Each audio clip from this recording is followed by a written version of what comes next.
Hi guys, welcome back. I wanted to just give you a brief little quick mini lesson on how to actually answer some of the questions from learning about the Holocaust. Today I'm not going to read that passage with you. I'm going to actually read a different passage just to kind of show you how I'm going to attack doing this while I kind of am off. I really want to work with you guys, and so that you can see what my thought process is here. Hopefully this will help you on that, and for those of you that want to redo the passage, go ahead and just make sure that you double check to see what that is going to be. Alright, so this passage is going to be called What We Eat is Who We Are. Looking at the questions, which is something that I always do, hint, hint, wink, wink, always kind of do that. You'll see that the first two questions are pretty much identical to the same two questions found on the passage that we read. So we have this question right here: what is the central idea of the text? And then which quote or which piece of evidence from the text best supports the answer to Part A? So Part A, Part B questions. Looking through here, I'm not going to do number 3 and number 4. I am going to jump into number 5, though, because if you look at this, how does paragraph 5 contribute to the development of ideas in the text? You'll be able to see that that is also very similar to question 3 on learning about the Holocaust. So we're going to focus on 3 questions today. I'm going to try to get this not to be too long for us. That way we can get it in there. So again, we're looking for the central idea of this text here, and we are going to be looking for really how to answer these questions. So as I look through here, the very first thing I look at is kind of question 1. What is the central idea of the text?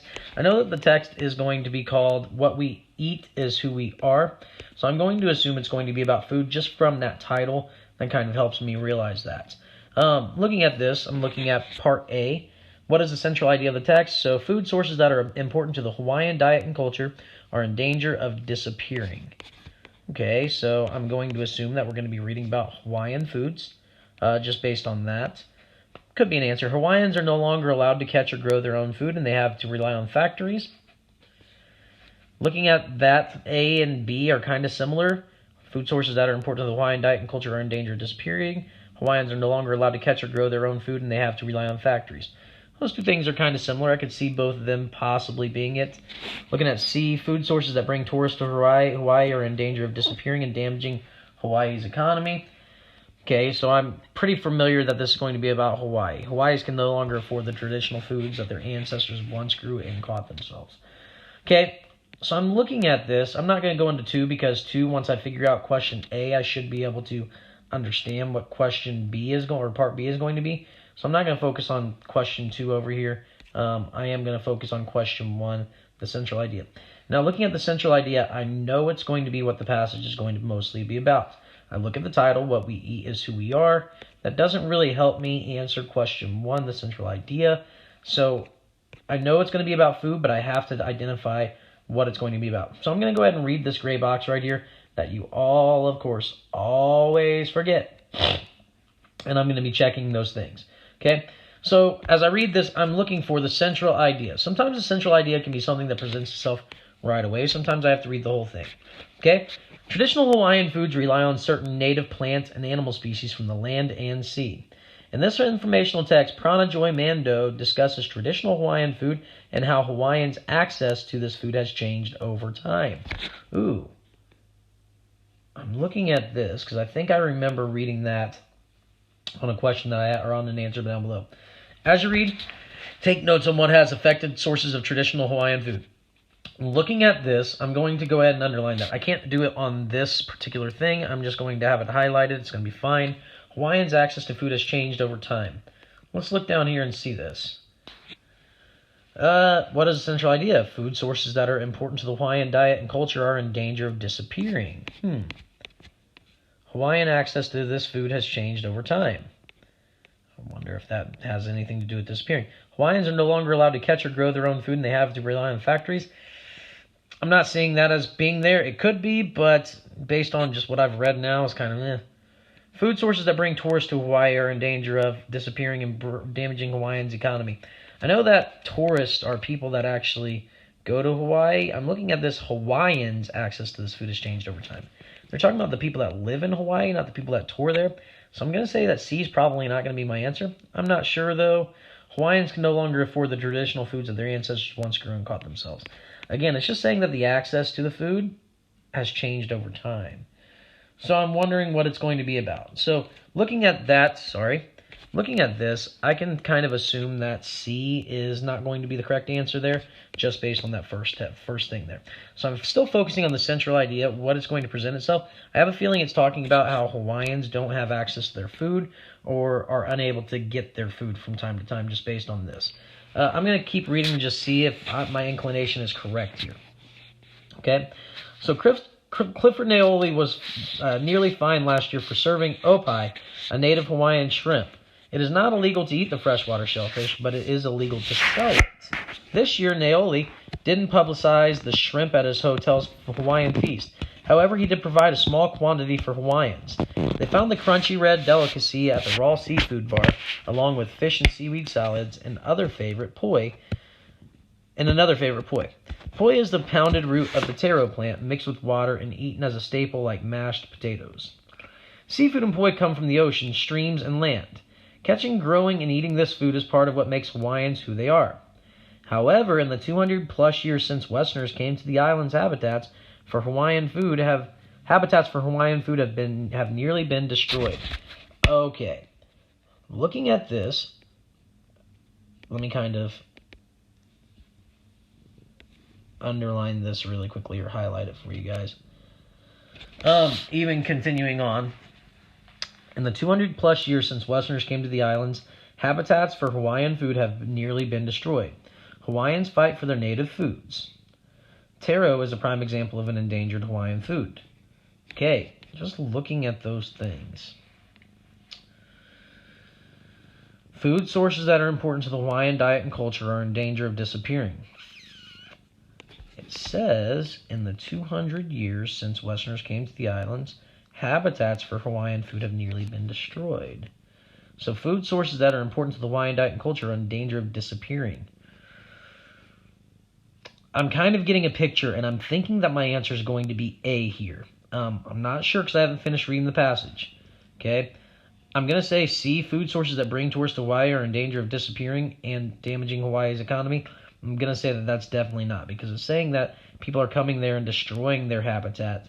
And it's not talking about people are not coming there, okay? I don't think it's going to be D, because it's not talking about no longer being able to afford them. It's talking about the fact that they can't grow them, or that the habitat for them to grow is changing. So I'm thinking it's going to be A, but I'm just going to go be sure really quickly. The product poi is moist and sticky, purple or gray.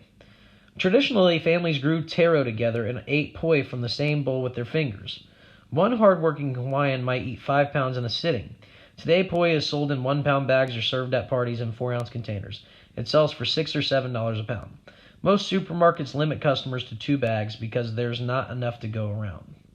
Why the shortage? Taro farming requires land and water. Hawaiians have lost most of their land to their government and foreigners. Water from more than 90% of Hawaii's streams has been taken for sugarcane, housing, and resorts. Look at that right there. Oh my goodness. Does that not tie directly into what we just talked about? Okay. It's saying that they are losing the habitat, and then it's saying that they're losing the water source. So food sources that are important to the Hawaiian diet and culture are in danger of disappearing.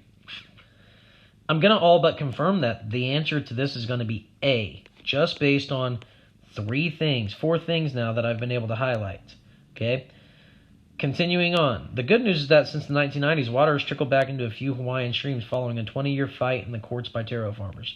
Returning water may allow native Hawaiian stream life to revive. Stream foods include opai, the freshwater shrimp, and hihivai, a mollusk. Opai are caught in nets under waterfalls, Daisy Kalupa, an elder remembered from her childhood. Opai weren't hard to get. You could practically scoop them up. They were so numerous. The people fried opai or dried them and ate them with poi. Hihivai are freshwater snails. You can see their round shells sticking on the stones at night. There used to be plenty. All you have to do is scrape it into your bag, said Eddie Baker, another old-timer. Nowadays, they're rare. You can occasionally find hihivai served at luau's, or parties for special occasions.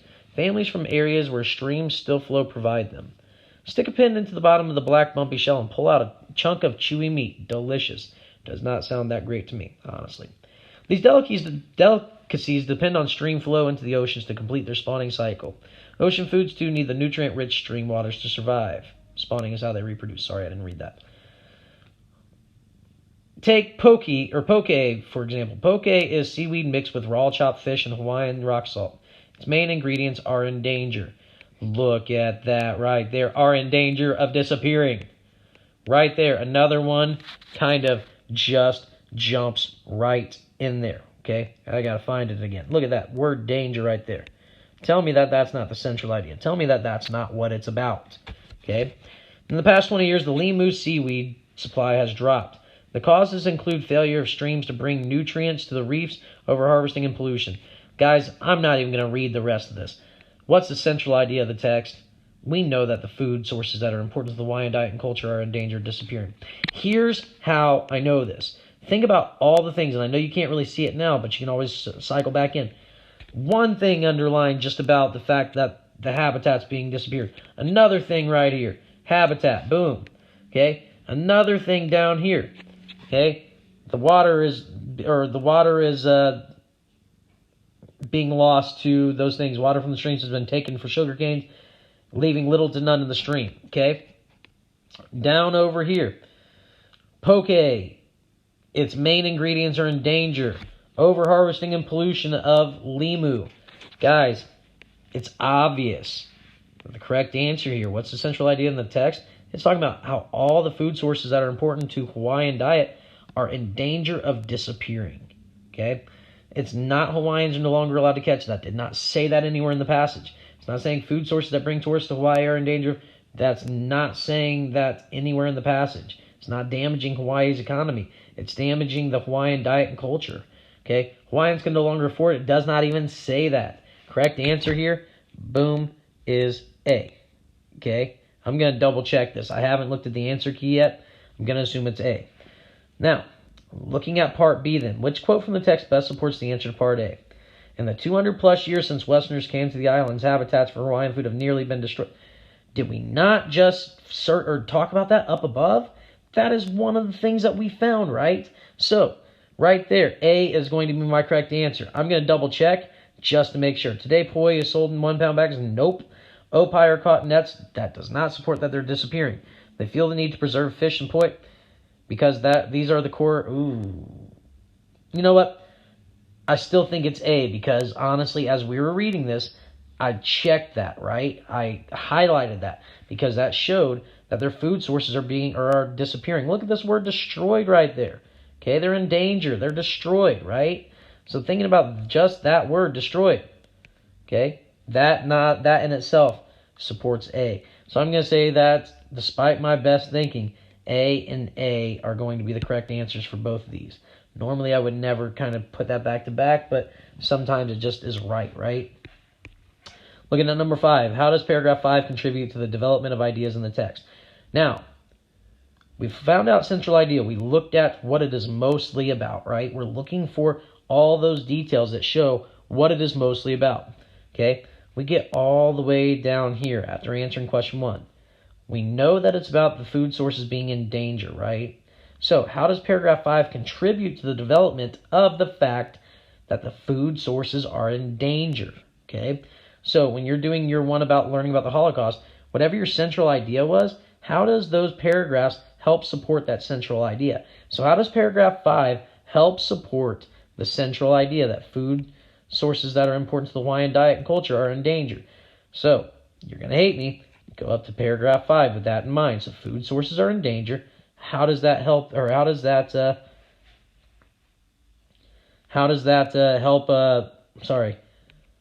help support that? How does that help lead to this? Opai are caught in nests under waterfalls.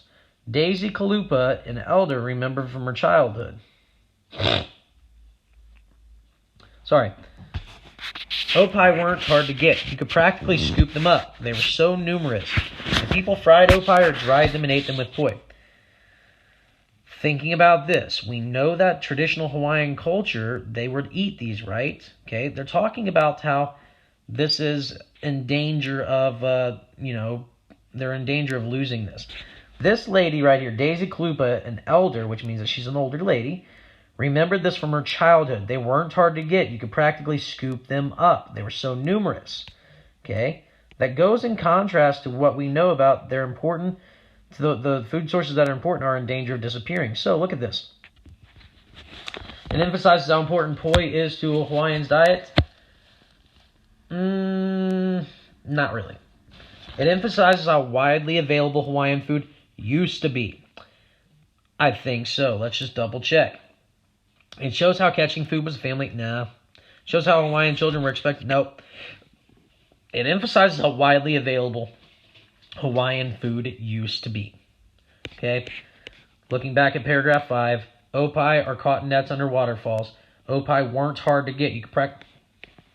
So it's saying, the whole thing was saying that food sources used to be around, and now they're getting harder to get.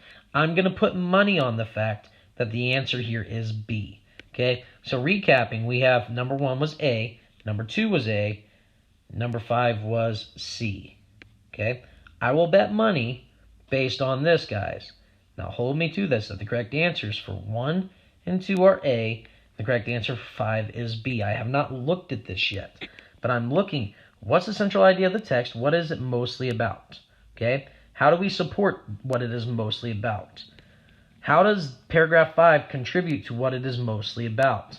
Okay? So A, and I think I said B, right? Let's go over here. Let's look at the answer key found on the teacher edition. Are you ready? Part A, what is the central idea of the text? A, we said that over here, right? Okay. Part B, which quote from the text? A, guess what we did? We said that over here, right? Remember, we ended up highlighting that. We said that that's what it was going to be. Boom. Okay, here comes a big moment. If 5 is B, gonna be crazy. Look at that, guys. Look at question 5. Listen, I'm not trying to toot my own horn here, but based on those things, based on actually going back in the text and reading it, finding what the central idea is by looking at what the passage is mostly about, finding the quote that best supports it, and then looking back and reading this. I got all 3 of those correct. All 3 of those things. I know what you're saying, Mr. Gammons, you're a teacher. You're going to... Listen, guys, this was my first time reading this passage. I never even did it. Okay? What I'm telling you is when you go back and you slow yourself down and you really think, what is this passage mostly about? When I look at the questions first, when I look at all the answer choices, that gives me an idea of what I need to look for. What is this passage mostly about? What is it trying to tell me? Okay? And then for number 5, going back through, how does paragraph 5 lead us into that? How does that show the development? Well, thinking about this, food was readily available back in the day. Food is no longer available or is getting harder to be available. So how does paragraph 5 do that? It emphasizes how widely available Hawaiian food used to be. Guys, this stuff really isn't challenging. You just have to make yourself aware of what you are looking for. Very first thing you need to do in an informational text. What's the main idea? What's the central idea? What is it actually asking me to look for? What is it talking about? Okay? And then how do different things contribute to it? Without paragraph 5, we wouldn't have known how readily available food used to be, right? That contributes to that whole thing. So, I just had a Pokemon Go alert. That's great.